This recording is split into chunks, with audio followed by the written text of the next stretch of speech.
সুপ্রিয় বন্ধুরা, রমজান মাসের মাঝে কি রোজ পড়া না শয়তান গেছে ছুটির মাঝে এই মেয়েদের মানুষ যেটা দিকে নষ্ট হয়ে রোজা লাহে না, ওখানে আমরা একটা ওদের ব্যবস্থা করছি। আমাদের জনপ্রিয় ইউটিউবের বক্তা হজরত মাওলানা সাসা আহমেদ মিষ্টি পাগলা ওরফে বিশাল বড় একটা ইউটিউবার। আপনারা দেখুন, এই সেই সাসা আহমেদ মিষ্টি পাগলা। আপনারা ভালো আছেন তো? আগে আপনাদের মাঝে আমি বলতে চাই, আপনারা কেমন আছেন?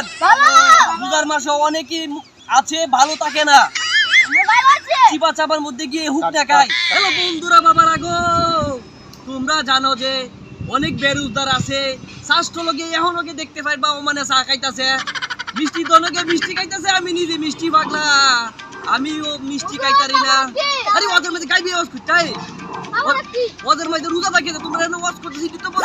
ওই হযরত মাওলানা মিষ্টি পাগলা হুজুরের তাকবীর। মিষ্টি মিষ্টি বিরিয়ানি ইফতারি পরে সবার মিষ্টির দাওয়াত রইল আমার পক্ষ থেকে। আপনারা মিষ্টি খেয়ে যাবেন। আজকের মতো এখানেই ওয়াজ মন্তব্য করা গেল।